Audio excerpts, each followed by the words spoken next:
చూస్ country delight, live better. ఇప్పుడే country delight app ని download చేసుకోండి.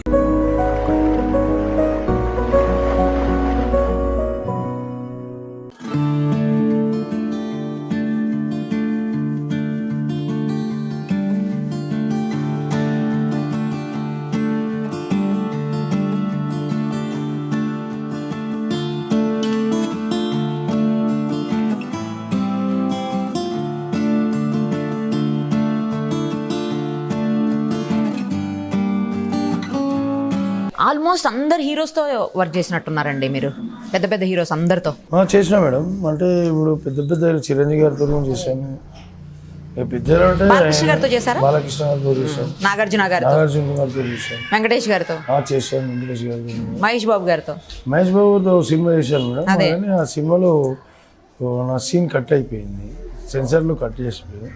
అదే #1 అనే సినిమా వచ్చింది కదా, అందులో చేశాను. ఒకటే సీను, శ్రేయస్ షెండే హీరోని, నేను. మంచి సీను అది, ఎందుకో మరి హీరోని ప్రాబ్లం వచ్చి సీన్ కట్ చేశారు. Okay okay. అల్లు అర్జున్ గారితో చేశారు, ఎన్టీ రామారావు గారితో చేశారు, రామ్ గారితో, రవితేజ గారితో ఓకే. రామ్ చరణ్ గారితో చేశారా? చేశాను. ప్రభాస్ గారితో చేసినాను. అసలు ఆల్మోస్ట్ చేశారు అందరితో. మీకు ఇష్టమైన హీరో ఎవరు? ఇష్టమైన హీరో అంటే రవితేజ బాగా ఇష్టం సార్. అవునా? బాగా క్లోజ్ ఉంటాడు. జూనియర్ ఎన్టీఆర్ అయితే ఫస్ట్ నుంచి, ఆది నుంచి ఇక మంచి ఫ్యామిలీ. తర్వాత రవాణా కూడా మంచి బాగా సన్నిహితంగా ఉంటాడు. ఇక చాలా ఈ వెంకటేష్ బాబు కూడా బాగుంటాడు. కాకపోతే ఇక నేను ఎక్కువ పెద్ద హీరోల దగ్గరికి పోలేను కదా. నమస్తే అంటే నమస్తే. ఎలా ఉంటారండి సెట్స్ మీద? చాలా చాలా బాగుంటారు. ఇప్పుడు టైటిల్స్ లో వేసేటప్పుడు ఏమైనా ఇస్తారండి? ఫిష్ వెంకట. అక్కడ కూడా ఫిష్ వెంకట ఇస్తారా? ఓకే. ఇలాంటి రోల్ ఏదన్నా చేయాలి అని డ్రీమ్ రోల్ ఏదన్నా ఉందా అండి మీకు? ఇలాంటి చేయాలి మేడం, ఏ రోల్ వచ్చినా చేయాలనే ఆశ. పోనీ ఈ హీరోతో చేయాలని ఏమన్నా ఉందా? ఏం లేదు, ప్రతి ఒక్క హీరోతో చేసే ఉన్నా మేడం ఆల్రెడీ. అంటే రజనీకాంత్ గారు అట్లా అవకాశం వస్తే తప్పదు కదా మేడం, చేయాలని ఉంటుంది మేడం. రజనీకాంత్ గారితో చేయాలని ఉండదు. ఇప్పుడు మోహన్ బాబు గారితో చేసాం. ఎవరితో అండి? మోహన్ బాబు గారితో ఎన్నో సినిమాలు చేసాం. అన్నయ్య చాలా మంచోడు. మోహన్ బాబు గారు ఎట్లా అంటే ఒక మంచి మనసు. ఏదో అందరు అనుకుంటారు, ఏదో అంటారు, తప్పది, కానీ చాలా మంచి మనసు ఆయన. అప్పటి వరకే ఇలా అరే అంటాడు, తర్వాత అరే మళ్ళీ సారీ కూడా చెప్తాడు. ఆయన దగ్గర ఉన్న మెంటాలిటీ ఏంటంటే మేడం, ఒక వ్యక్తిని తిట్టిండంటే మనసులో ఒకటి ఈగో ఉంటుంది నాకు. మళ్ళీ పోయేటప్పుడు అరే వాడిని తిట్టినా వాడిని కనీసం సారనే చెప్పాలి అని పోయేటప్పుడు గుర్తుపెట్టుకొని మరీ చెప్తాడు మేడం. లేకపోతే మర్చిపోతే రేపు పొద్దున చెప్తాడు అని పిలిచి. అంత మెమోరీ ఉంది మేడం. అందుకే ఆయన అంటే బాగా ఇష్టం నాకు. ఇండస్ట్రీలో నాకంటూ ఒక రూల్ అండ్ రెగ్యులేషన్, క్రమశిక్షణ అనేది నేర్పించిండు అని అంటే ఆయన్నే మేడం. గ్రేట్. ఎందుకంటే నేను పొలిటికల్లో కూడా సినిమా చేస్తున్నా. అప్పుడు పొద్దున 5ంటికి షూటింగ్, మబ్బుల సన్ వెళ్ళిపోకముందు. నేను 4:45కి ఉన్నా, ఆయన 4:50కి ఉన్నాడు. ఎవరు లేరు, ఇద్దరే ఉన్నాం. మీరిద్దరే? ఎలా ఫిష్ అని వీడు అంటే నన్ను పిలిస్తే అన్నయ్య అని కూర్చోరా అన్నాడు. పర్లేదు అన్న కూర్చోరా అన్నాడు. కాఫీ ఇట్లా తెప్పించి 2 గంటల వరకు ఎవరు రాలే. అప్పటి నుంచి ఆయన విపరీతంగా ప్రేమ. నేనంటే ఫిష్ వెంకట్ అంటే ఈరోజు భగవంతుని అయితే ఆయన ఇంటికి వెళ్ళినా కానీ కూడా అపార్ట్మెంట్ కూడా అవసరం లేదు మేడం. వాచ్మెన్కు ఫిష్ వెంకట్ వచ్చిందంటే రమ్మని రా అంటే. మంచి వ్యక్తి మోహన్ బాబు గారు. అంటే ఊపనట్టు మనిషి మేడం. మీరు చేసిన డైరెక్టర్స్ కూడా చాలా మంది డైరెక్టర్స్తో చేసినట్టున్నారు మీరు. మీకు ఫ్రీగా అనిపించేది ఏ డైరెక్టర్తో అనిపిస్తుందండి? నాకు వినాయక్ మెయిన్ మేడం. వినాయక్ తర్వాత హరీష్ అన్న, సినిమా గారు. ఓకే. దాదాపుగా డైరెక్టర్లు అంటే చాలామంది ఉన్నారు మేడం. నన్ను నేను అని అనుకునే డైరెక్టర్లు చాలామంది ఉన్నారు మేడం. అయితే ముఖ్యంగా ఏంటంటే నాకు వినాయక్ గారే నాకు ఫస్ట్ మేడం. తర్వాత ఎంతోమంది గాడ్ఫాదర్ ఇంకా ఆయన. ఓకే. మీకు బాగా మర్చిపోలేని సంఘటన ఏదైనా ఉందా అండి షూటింగ్స్లో? ఇదే ఆదిలో చేరిందే మర్చిపోయిన సంఘటన మేడం. అంతే. దాని తర్వాత ఇంకా ఏం లేదు మేడం. ఇక అది తర్వాత ఇట్లాంటి సంఘటన ఏం రాలేదు మేడం. ఓకే. ఇది మర్చిపోయిందే కదా మేడం. అలా మంచి లైఫ్ వచ్చింది. లైఫ్ వచ్చింది ప్లస్ చెయ్యిరిగింది, ఈ రెండు కూడా మర్చిపోతుంది. మీరు ఈ మధ్యన ఫేస్బుక్లో ఒకటి పెట్టారు, గుట్కాలు తీసుకోవద్దు చాలా డేంజర్ లైఫ్కి అని చెప్పి. ఎందుకు అలా పెట్టాల్సి వచ్చిందండి? అంటే నేను ఆల్రెడీ దాదాపుగా కొన్ని సంవత్సరాలు తిన్నా మేడం, నేనే తిన్నాను గుట్కాలు, పాన్లు, సిగరెట్లు. డైలీ దాదాపు 5 ప్యాకెట్లు సిగరెట్ తాగేవాడిని. 5 ప్యాకెట్లు అంటే ఆల్మోస్ట్ 50 సిగరెట్స్. అమ్మో. ఒక్కోసారి ఇంక ఎక్కువ అవుతుండే, తక్కువ కూడా అవుతుండే. అవన్నీ డాక్టర్ సలహా, అంతా బ్యాడ్ అయిపోయింది గొంతు, వాయిస్ మొత్తం కూర్చుండిపోయి ఆ గుట్కా వల్ల, పాన్ వల్ల, సిగరెట్ వల్ల. లాస్ట్ జానకి రామరెడ్డి అని మన ఇసుగూడ దగ్గర ఉంటాడు, మంచి ఈఎన్టీ స్పెషలిస్ట్ అని. పోసాని మురళీకృష్ణ గారు కూడా అక్కడనే చూపించుకుంటాడు. నా ప్రాబ్లం చూసి పోసాని గారు అక్కడికి పంపించిండు. ఓకే. అక్కడ పంపిస్తే ఆయన నాకు మంచి వీరాభిమాని డాక్టర్ గారు. ఆయన అన్నాడు, సార్ మీకు దండం పెడతా, ఇక కొన్ని రోజులు నవ్వించండి సార్, మీకు బంద్ చేయండి. అదే కదా 100%గా మీరు ఇంకో 20 ఏళ్ళు నవ్విస్తారు మమ్మల్ని.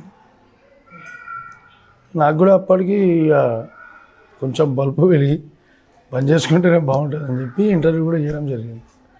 అది బంద్ చేసిన తర్వాత ఇప్పుడు దాదాపుగా నేను 2 years పైన అయిపోయింది సిగరెట్స్, గుట్కాస్ అన్ని బంద్.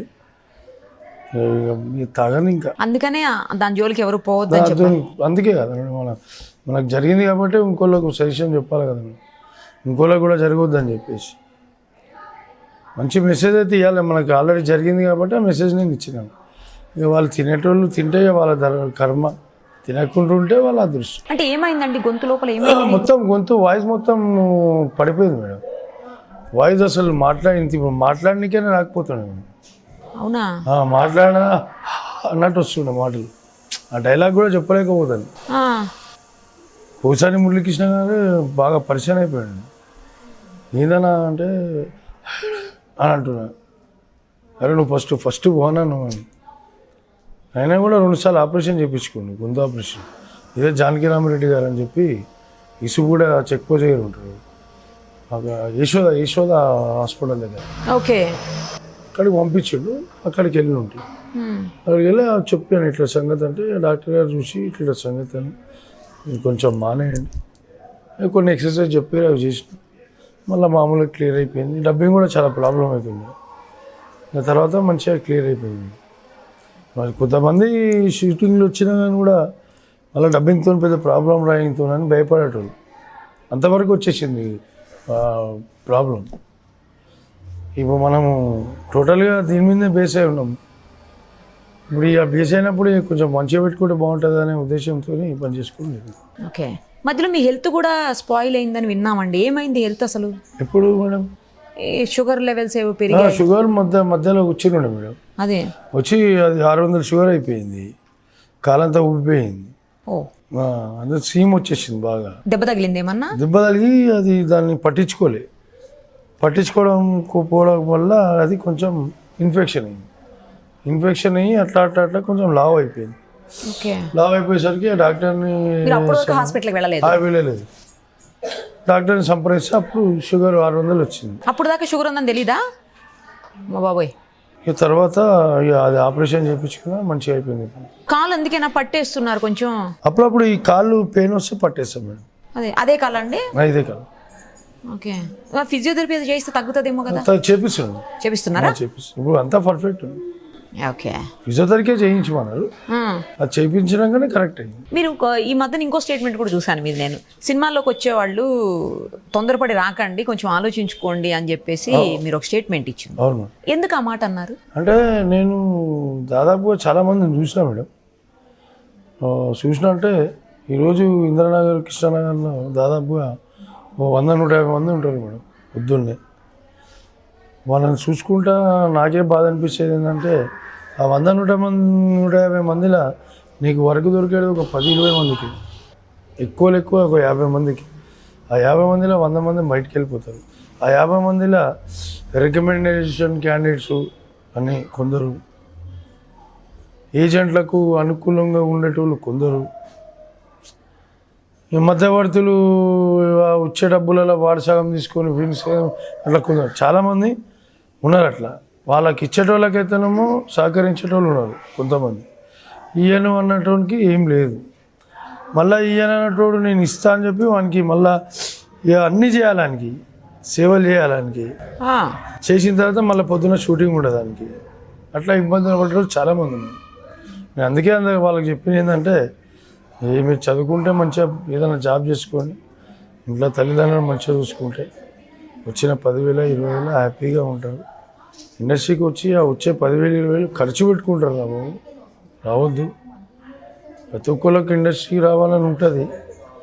వెనక నుంచి ఎవరైనా సపోర్ట్ ఉంటే చెప్పలేము, రావచ్చు. సపోర్ట్ వల్ల కూడా ఏమన్నా చేసుకోవచ్చు. మళ్ళీ మన దగ్గర టాలెంట్ ఇంపార్టెంట్. ఆ టాలెంట్ లేకుండా కూడా ప్రాబ్లమే. దయచేసి ఆలోచించుకొని రండి. రావద్దు అని చెప్తా మేడం. 99% రావద్దు అంట. ఇక 1% నీకేమన్నా టాలెంట్ ఉండి నీ వెనక బ్యాక్గ్రౌండ్ ఉంటే ఆ బ్యాక్గ్రౌండ్తో ఏదైనా సపోర్ట్ చేసుకో, నీ టాలెంట్ చూపించుకో.